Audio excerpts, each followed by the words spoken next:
welcome Kathy to a second episode of Go WYLD podcast. Yep, thank you for having me. No worries. So, obviously, Kathy, you work here as a naturopath, and you also have your own business, Naturopathy. Yes. Would you mind maybe just giving us a little bit of a run through of how you got into this space, maybe why you did? Yep. So, my name is Kathleen. I'm a naturopath and medical herbalist, and I look at my clients' health through a holistic lens. That means taking into account all lifestyle, dietary, and provide supplements and herbs where required. Perfect. Awesome. And what kind of, I guess, led you into this field in the first place? Yeah, so for me, that would have been my personal health reasons, finding that there were some things that were quite difficult to navigate or accomplish through the conventional healthcare system, and looking for alternative approaches to health and well-being were kind of just the natural course of events. Sure. Yeah.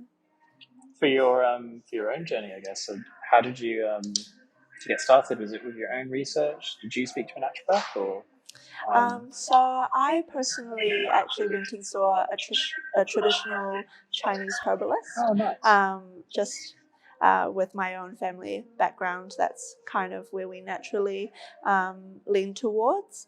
But then I also through that discovered naturopathy from a Western standpoint as well, and that was also quite captivating to me to learn more. Is that something that you incorporate in your own work, the traditional Chinese aspect? Yeah, definitely. As it's something I grew up with and hearing about from my own parents and grandparents, it's definitely shaped the way that I look at health holistically as well. Yeah. So you kind of incorporate that perspective, I guess? Yeah, definitely. Yes. Nice. So I've heard you speak before about how, I guess, the breadth of different things that we can affect or help instigate some kind of change with naturopathy. I guess, broadly speaking, what aspects are your conventional person that comes in? Generally, what are they looking for, do you think? In terms of clients? Yeah, so that can really range. I'm really passionate with working with women for a lot of women's health conditions. So I get quite a lot of women coming in with existing hormonal conditions, or even just a whole list of symptoms where they suspect they might have something deeper going on. But at the root of it, a lot of these things comes back to things like gut health, Sure. Nervous system stuff, and all of that. Yeah. So I guess that's something that you hear, or at least I'm hearing a lot about at the moment, is the whole concept of your overall gut health, the environment of your gut. I don't think probably your average person really understands what that means. Yeah.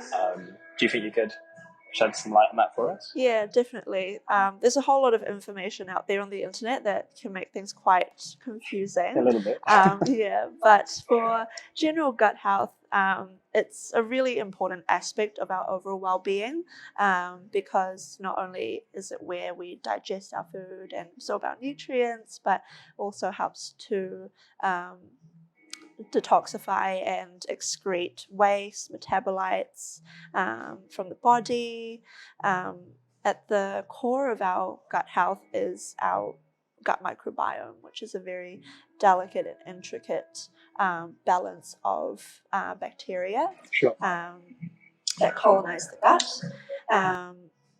It has huge influence on not just how our gut functions, but our general functioning as well. So, for example, 70% of our immune function resides in the gut, as well as 90% of our body's serotonin, which is produced by the gut as well. Wow. Yeah. So, huge role then. Yes. In all sorts of functions. Definitely. That's super interesting. Yeah. So I guess it's the main way that we're influencing the gut then, I guess, through our diet, or is there some other factors at play? Diet is definitely a huge part of that. Going back to those basic foundations of good nutrition, eating whole foods, having plenty of variety and colors of produce, lots of fiber and antioxidants, getting quality sources of protein, healthy fats and carbohydrates, as well as incorporating fermented foods into the diet. Okay. So quite varied. Yes. So you wouldn't subscribe to some of these diets that are out there? Is it kind of best fits each person, or? Yeah, I would say for me at least, I look at each person individually and we craft a plan that is specific to their needs. But in a general sense, when it comes to nutrition for gut health, uh, just look for anti-inflammatory foods. So that comes in a lot of your fresh fruit and veggies. Fiber also has a lot of fiber, fermented foods, eliminating any triggering foods that you react to. Bone broths are also particularly great and really healing for gut integrity. Yeah. And is that just because of the density of nutrients in bones? Yeah, or? so that as well as the fact that bone broth contains what's called L-glutamine and some of those building blocks for gut mucosal integrity. Yeah. Interesting. Yeah. Okay. So I guess for anyone listening, if they want to begin kind of taking some steps to maybe rebalancing themselves from that perspective, Yeah. kind of where should they start off? Should they think about eliminating, or are they building? What's the idea? Yeah, so everyone is at a different place with their gut health. If you're somebody who feels like you're generally pretty good and maintenance is your main goal, pretty much everything above that I just said, Sure.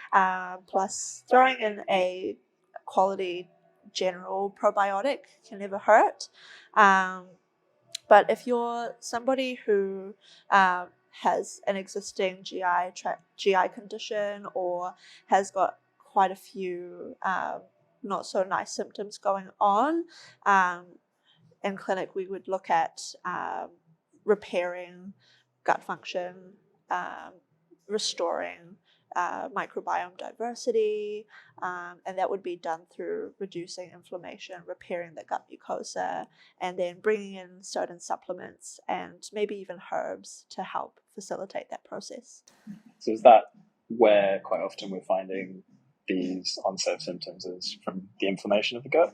Yeah, so leaky gut is a very common term that is being thrown around lately. Sure. That is just, I guess, the layman's term for gut mucosal integrity compromise. Sure. The reason I ask in particular, I guess, is because I have two small daughters, and she's met, and we've noticed that Florence, our eldest, is getting some strange allergic responses to some foods, which we haven't been able to work out what they are. Yeah. Seemingly, it's all food she's eaten before. Yeah. And I wonder if it's just her body responding, like having a kind of hyperimmune response to things. Yeah. Oh, I see. So hyperimmune response in the gut can suddenly cause food intolerances to occur where they previously didn't. Where I was previously talking about leaky gut and how that is a disturbance in the gut, in the integrity of the gut mucosa.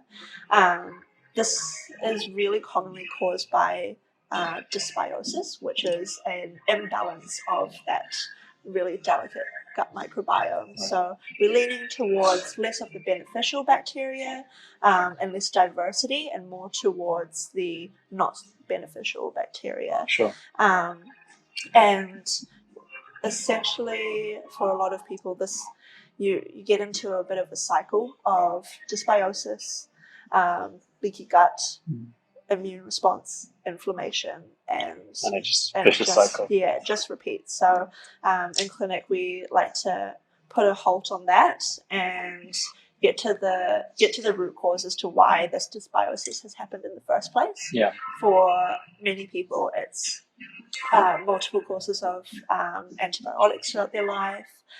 It can be through poor diet. It can be even through things like stress, poorly managed chronic stress. Yeah. So really wide-reaching effects. Yes. I guess most people don't think of their gut, I guess, as something that's so, independent of them. So I guess, should we really be treating it more as its own kind of living kind of organism?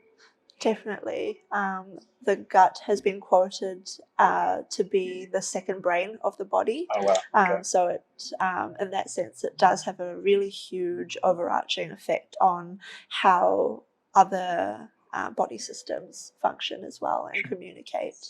Yeah. So I guess if we're looking at the gut as kind of the gateway, the rest of the body systems, is there some other areas of our general health that you look at as a naturopath?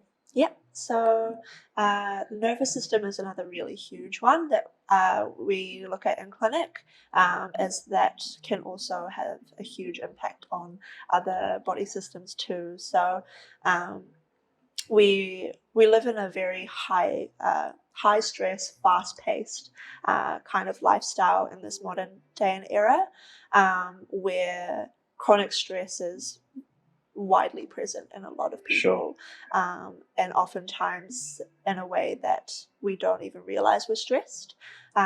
So when we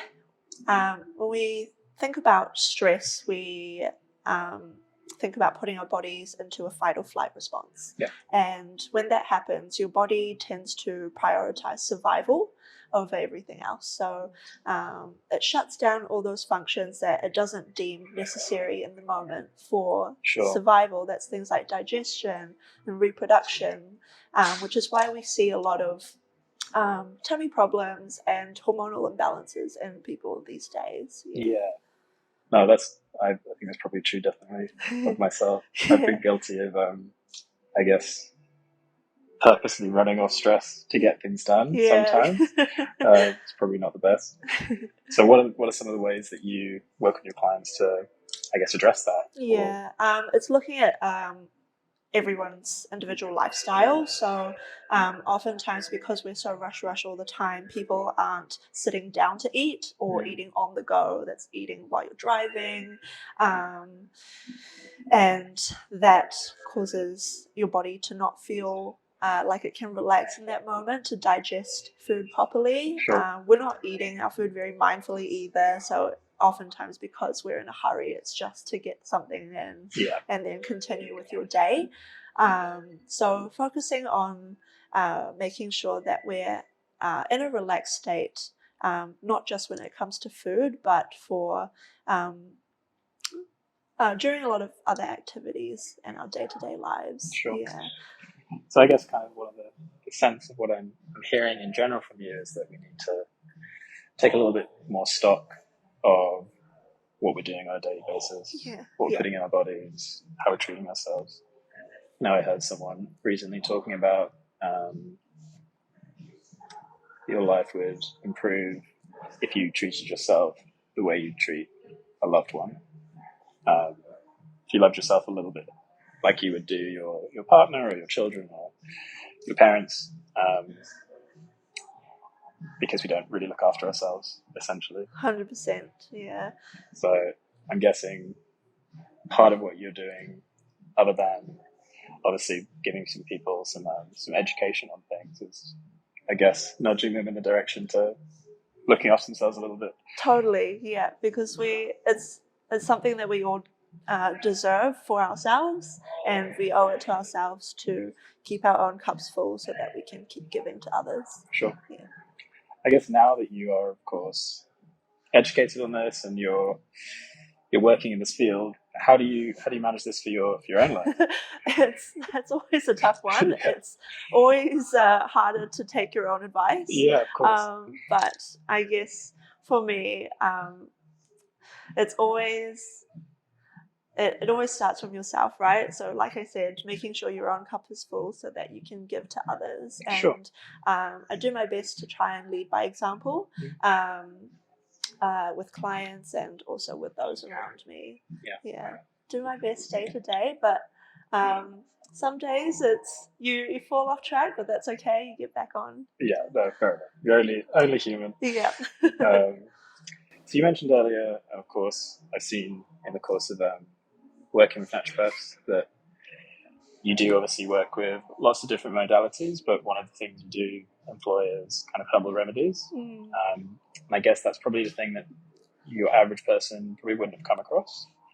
Do you want to talk a little bit about how you use that as a tool and what kind of the purpose of that is? Yep. So herbal remedies have been used traditionally throughout time, throughout different cultures for medicinal and healing reasons. And what we do in the modern day as medical herbalists is use standardized extracts in clinic to create bespoke blends for our clients. So that's the beauty of herbal blends, is that they're specific to each person, and we can add as few or as many herbs into one bottle to tackle different things. Sure. Yeah. And I guess these are, as you said, age-old, kind of time-tested natural remedies for things. Yeah. I know when we think about, I think we probably collectively as a culture have maybe forgotten about the importance of maybe like the Silk Road and these spices and herbs, and why they were so valuable. What might be a difficult question to answer, but what are probably some of the kind of like top heavy hitters out there for herbs for different instances? Yeah. Definitely tough to answer because each bottle is completely different. does different things. But I would say anti-inflammatory herbs are always a go-to. Sure. And nervous system supporting herbs like adaptogens, withania, also known as ashwagandha, is definitely a heavy hitter in my clinic. Yeah. So I guess, obviously, other than its desired impact, what's some of the benefits of using a herbal remedy in comparison to maybe a different modality? Yeah, so herbal remedies definitely provide a more, I guess you could say, natural approach to something like medications, although there definitely is there's definitely safety that's required when it comes to prescribing and dosing herbs. Just because they're natural doesn't mean they're always completely safe. Right. So definitely take herbs under guidance, Fair professional enough. guidance. Yeah. Makes sense. That's no Yeah, they're definitely potent. Awesome. So obviously, a little bit earlier, you mentioned about some of the different things that can be affected by your gut environment and those kind of things. Yeah. You mentioned about serotonin. So I think a lot of people at the moment are, I guess, paying a little bit more attention to their own mental health and looking at ways to kind of address these things. I think a lot of it, most people approach it from the standpoint of, I guess, psychologically trying to work through different obstacles and things. But from what you've said, it seems like there's also a big physical component to that. Yeah. So the working through things is a very important part of mental health, but at the same time, like I mentioned, 90% of serotonin is produced by the gut. Gut health also plays a huge role in our nervous system as well. So current research out there is looking at what's called the gut-brain axis, which is that bidirectional communication between our central nervous system and our gut. So they influence each other. The gut microbiome has a direct impact on our emotional and cognitive function, and vice versa. Stress can also impact the quality of our gut microbiome as well. Okay, so it's a two-way street. Yes, definitely. Right, that's complicated. Yeah. Gotta get both sides right. Yeah, okay, so then it's always a holistic approach that Yes. is usually Yeah. the best kind of thing. Okay. One thing I'm particularly interested in is how quickly or how long it takes for your body to reset after kind of slipping off the bandwagon. Yeah. So I know for myself that I try and have a reasonably varied, healthy diet, but every now and then I will do something that's probably not great for Cheeky that. Maccas. I'll have a cheeky fast food, Yeah. or I'll have a little bit too much to drink every now and then. Yeah. And I can feel my own physical setback of that. But in terms of my gut environment, is that just like setting off a bomb down there, or is it? How does that look? Because that usually takes quite a bit of time to get back to. I would say if you're generally quite good with everything, life is all about balance. So a little bit of cheeky fast food or a few drinks here and there, I wouldn't say would majorly disrupt things, as long as you've got that consistency and you're able to get back on track. If you are someone with a more complex situation when it comes to your gut health or have a condition, it can take a little wee longer. Depends on how your body responds to treatment and how complex that treatment can be. But the body is a really miraculous thing. It knows how to repair itself. It knows what it needs to do, but sometimes it just needs a little bit of extra help. Yeah. Okay. So I guess there's someone out there that might be dealing with a particular condition that, by the sounds of this, that a naturopath might be able to help them with. They're feeling maybe a little bit vulnerable, maybe a little bit apprehensive about trying something new. What would be your advice to them about getting started? Yeah, I would say you've really got nothing to lose. Everything that we do in clinic as naturopaths focuses on building those better foundations for your general health and well-being, and that's always a really great place to start. Fair enough.